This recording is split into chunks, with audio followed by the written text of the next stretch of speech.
Assalamualaikum warahmatullahi wabarakatuh. Kami dari kelompok 12 akan mempresentasikan hasil diskusi dari kelompok kami mengenai organisasi multinasional. Sebelum melanjutkan ke materi organisasi multinasional, perkenankan saya memperkenalkan anggota dari kelompok kami. Pertama, Dinda Salsa Septiani dengan NIM 2019-12221, Arfianda Rahma Fauziah dengan NIM 2019-12223, Putri Farihatus Zaida dengan NIM 2019-12225, Endah Nurwahyuni dengan NIM 2019-12235. Pengertian organisasi multinasional.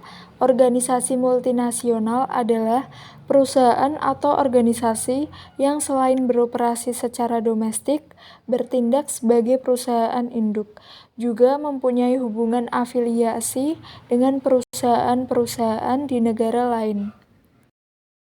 Selanjutnya, masalah khusus organisasi multinasional.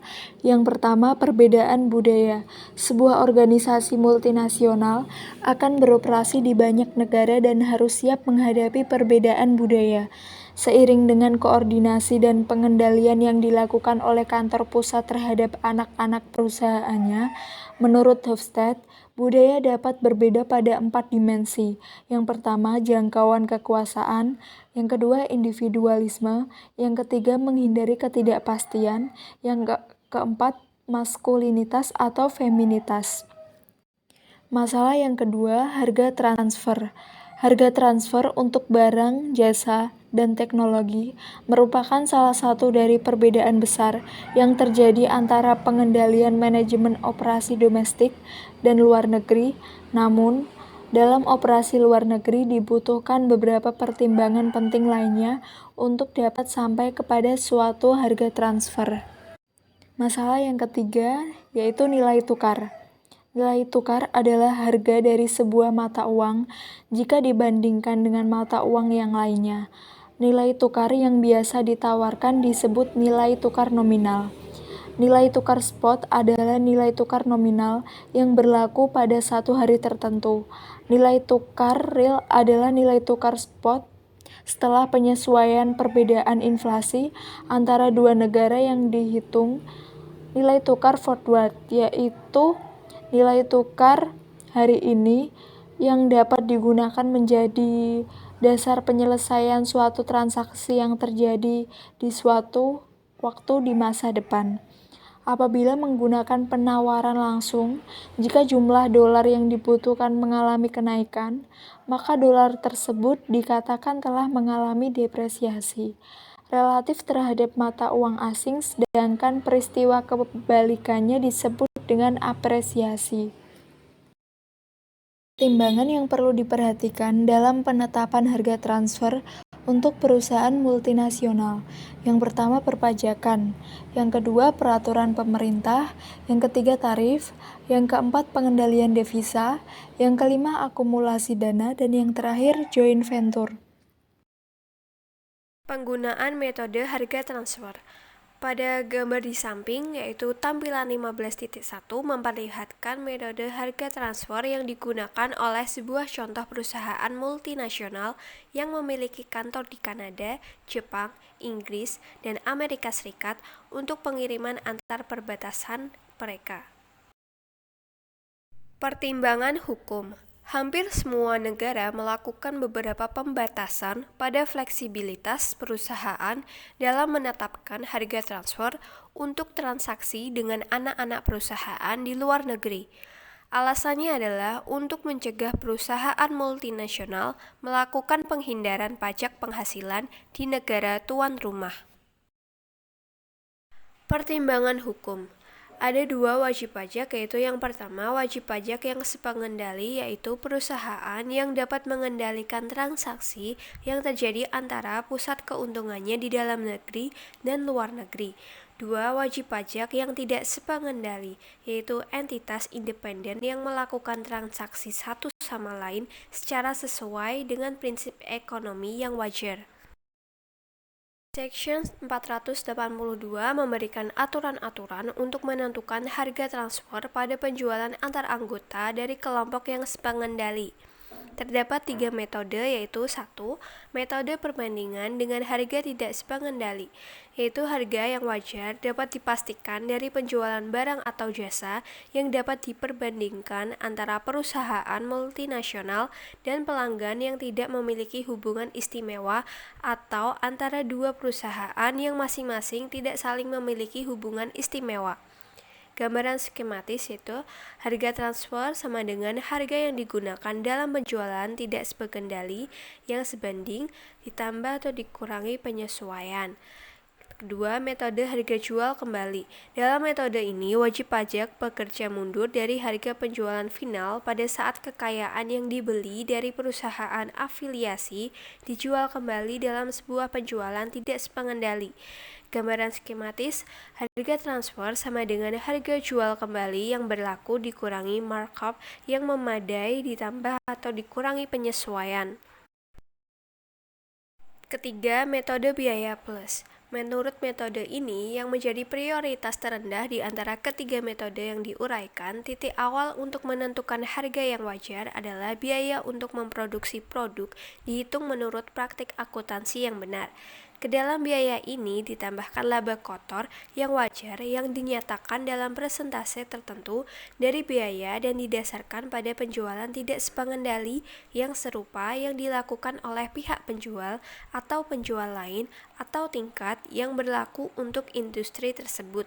Gambaran skematis yaitu harga transfer sama dengan biaya ditambah markup memadai ditambah atau dikurangi penyesuaian. Implikasi dari Section 482.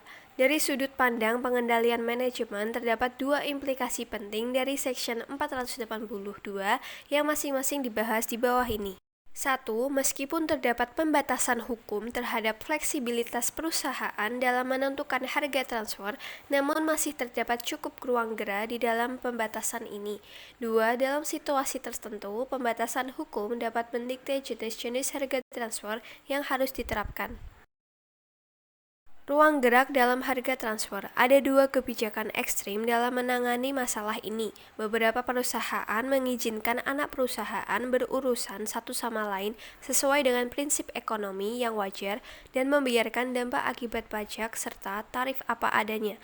Pada sisi ekstrim yang lain, harga transfer untuk negara asing dapat hampir seluruhnya dikontrol oleh kantor pusat perusahaan dengan maksud untuk meminimalkan biaya total perusahaan, memaksimalkan arus kas dalam dolar, atau memperoleh kombinasi yang optimum untuk posisi mata uang.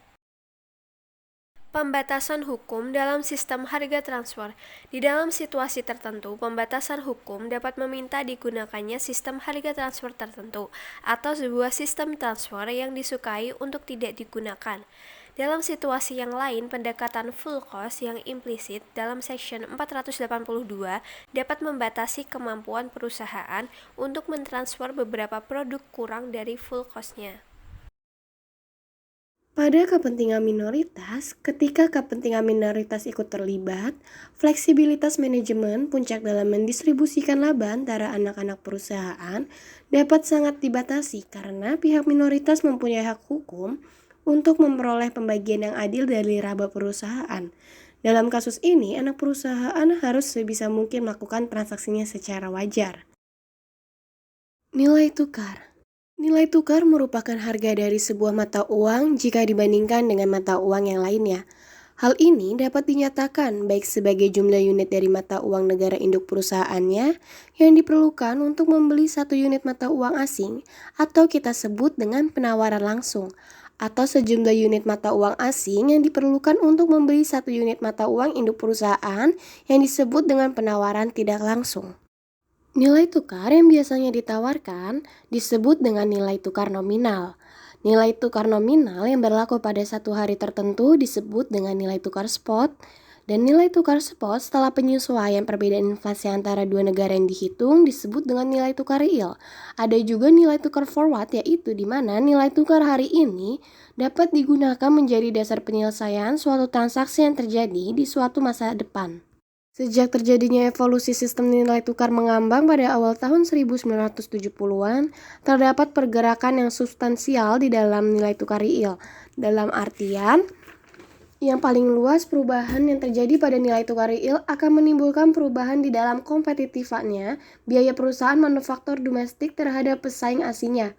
Jika semua hal yang lain tetap sama dan nilai tukar Amerika Serikat terdepresiasi sebesar 10% terhadap yen Jepang, maka perusahaan Amerika Serikat kemungkinan memiliki biaya yang 10%-nya lebih kompetitif jika dibandingkan dengan pesaing Jepangnya. Penjelasannya adalah sebagai berikut. 10% depresiasi real dari dolar Amerika Serikat akan dapat diartikan bahwa barang-barang yang dihargai dalam dolar Amerika Serikat menjadi 10% lebih murah dari dan lebih tinggi dari penyesuaian harga yang normalnya diakibatkan oleh inflasi di Amerika Serikat dan di Jepang. Berbagai jenis eksposur nilai tukar. Eksposur translasi atas nilai tukar merupakan eksposur dari neraca dan laporan laba rugi perusahaan multinasional terhadap perubahan yang terjadi di dalam nilai tukar nominal. Hal ini dikarenakan adanya fakta bahwa perusahaan multinasional harus mengonsolidasikan pembukuan mereka dalam satu mata uang, biasanya mata uang negara induk perusahaan, meskipun arus kas mereka didominasi dalam banyak mata uang. Eksposur transaksi adalah eksposur nilai tukar yang dimiliki oleh perusahaan untuk transaksi-transaksi antar negaranya ketika transaksi semacam itu dicatat hari ini, tetapi penyelesaian pembayarannya dilaksanakan di kemudian hari. Selama masa di mana pembayaran atau komitmen penerimanya masih belum dilakukan, nilai tukar nominal dapat berubah dan menimbulkan adanya resiko pada nilai dari transaksinya. Eksposur ekonomi adalah eksposur nilai tukar atas arus kas perusahaan terhadap perubahan nilai tukar real. Eksposur ekonomi juga disebut dengan eksposur operasional atau eksposur kompetitif terhadap nilai tukar. Pilihan metrik dalam evaluasi kinerja.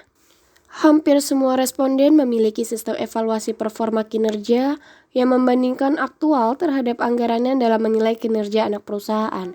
Pada dasarnya, terdapat 3 kemungkinan pemilihan metrik dalam penetapan dan pelacakan anggaran, yaitu nilai tukar yang berlaku pada saat anggaran ditentukan disebut dengan nilai tukar awal, nilai tukar yang diproyeksikan pada saat anggaran ditentukan disebut dengan nilai tukar yang diproyeksikan, atau nilai tukar aktual yang berlaku pada saat anggaran dilacak atau disebut dengan nilai tukar akhir. Permasalahan dalam perancangan sistem pengendalian. Dari sudut pandang evaluasi kinerja, di bawah ini adalah pertanyaan-pertanyaan penting di dalam perancangan suatu sistem pengendalian. Pertama, haruskah para manajer anak perusahaan dianggap bertanggung jawab atas dampak fluktuasi nilai tukar terhadap hasil akhir mereka?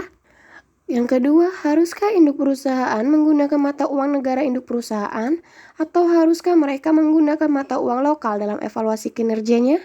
Selanjutnya, haruskah induk perusahaan menggunakan nilai tukar awal, nilai tukar proyeksi, atau nilai tukar akhir dalam menetapkan dan melacak anggaran? Haruskah induk perusahaan membedakan akibat dari perbedaan jenis eksposur nilai tukar sembari mengevaluasi kinerja dari manajer anak perusahaan? Jika iya, bagaimanakah caranya? Lalu yang terakhir, bagaimana seharusnya perbedaan jenis eksposur nilai tukar akan mempengaruhi evaluasi kinerja ekonomi dari anak perusahaan? Apakah seperti yang membedakan dari evaluasi manajer yang bertanggung jawab atas anak perusahaan tersebut? Efek translasi. Berikut merupakan contoh perusahaan Amerika Serikat yang mempunyai anak perusahaan di Prancis. Anak perusahaan diberikan sebuah target volume yang menjadi dasar dari penganggaran laba dari nilai tukar awal sebesar $1 atau FF10. Selanjutnya, asumsikanlah anak perusahaan Prancis tersebut melaksanakan keseluruhan penjualan dan pengeluarannya di Prancis. Ia tidak melakukan satupun transaksi antar negara. Maka, anak perusahaan semacam ini disebut sebagai unit yang seimbang. Asumsikanlah anak perusahaan tersebut mencapai semua target volumenya, tetapi nilai tukar berubah menjadi FF11 atau dolar. Dengan nilai tukar baru, keuntungannya dalam dolar yang dihasilkan anak perusahaan hanyalah $0,91 atau varians yang tidak menguntungkan sebesar kurang lebih 10% terhadap anggaran di dalam nilai dolar. meskipun sebenarnya mereka telah mencapai sasaran volumenya. Eksposur ekonomi. Sebuah sistem pengendalian yang secara efektif menangani eksposur ekonomi memiliki perbedaan cara yang fundamental yang telah kita uraikan untuk eksposur translasi. Dua tipe generik dari anak perusahaan dari perusahaan multinasional yaitu importir murni dan eksportir murni. Importir murni adalah anak perusahaan yang menjual sebagian besar produknya di dalam negerinya sendiri, tetapi mengimpor sebagian besar barang mentahnya dari luar negeri, atau baik itu dari perusahaan lain atau perusahaan luar. Eksportir murni adalah anak perusahaan yang menjual kebanyakan produknya ke luar negeri, atau baik kepada anak perusahaan lain maupun kepada perusahaan luar lainnya. Akan tetapi, induk perusahaan akan menderita kerugian translasi pada akhir tahun. Induk perusahaan tidak memiliki kendali atas pergerakan nilai tukar tersebut. Jika mereka menggunakan laba atau rugi akibat translasi di dalam mengevaluasi kinerja manajer anak perusahaan, maka akan timbul beberapa masalah. Yang pertama, hal ini akan membuat manajer anak perusahaan bertanggung jawab terhadap faktor-faktor yang berada di luar kendali mereka. Yang kedua, hal ini tidak akan menghilangkan adanya laba atau rugi akibat translasi. Yang ketiga, hal ini tidak memperhitungkan jenis eksposur nilai tukar lain yang dihadapi oleh anak perusahaan. Yang keempat, hal ini akan mengacaukan kinerja manajer dan anak perusahaan.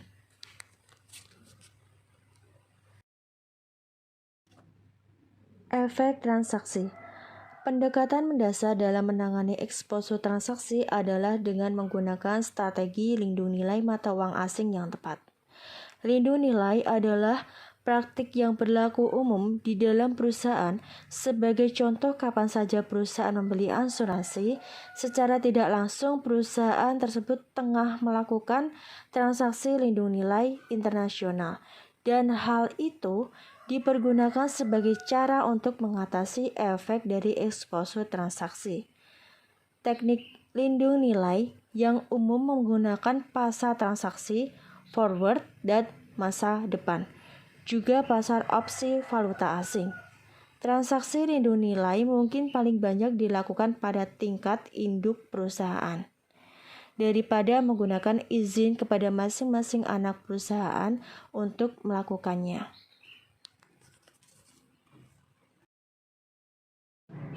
Ada beberapa alasan mengapa itu dilakukan.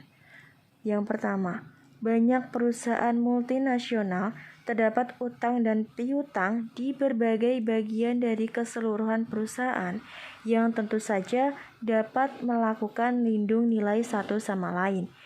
Jika informasi atas semua transaksi semacam itu dikumpulkan dan ditangani melalui satu lokasi pemusatan, hal ini akan mengurangi biaya transaksi yang berhubungan dengan lindung nilai. Yang kedua, induk perusahaan mungkin mempunyai akses yang lebih luas terhadap berbagai jenis instrumen lindung nilai dengan jangka waktu tempo yang lebih lama daripada yang biasanya dimiliki oleh anak perusahaan. Yang ketiga, tidak ada alasan untuk menduga bahwa manajer dari anak perusahaan dapat meramalkan nilai tukar secara lebih baik daripada bendahara korporat. Bahkan, induk perusahaan mungkin tidak menginginkan para manajer anak perusahaan melakukan lindung nilai karena hal ini dapat menimbulkan risiko menjadi para manajer anak perusahaan menjadi spekulan nilai tukar.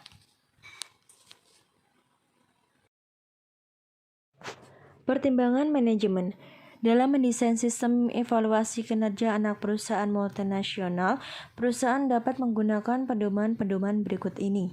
A. Para manajer anak perusahaan seharusnya tidak dianggap bertanggung jawab terhadap efek transaksi. Cara termudah untuk mencapai tujuan ini adalah membandingkan anggaran dengan hasil aktual dengan menggunakan metrik yang sama dan mengisolasi efek yang berhubungan dengan inflasi melalui analisis varians. B. Efek transaksi paling baik ditangani melalui koordinasi terpusat dari kebutuhan nilai perusahaan multinasional secara keseluruhan. Hal ini kemungkinan besar akan jauh lebih murah dan sederhana dan dapat mencegah manajer anak perusahaan menjadi peramal dan spekulan nilai tukar.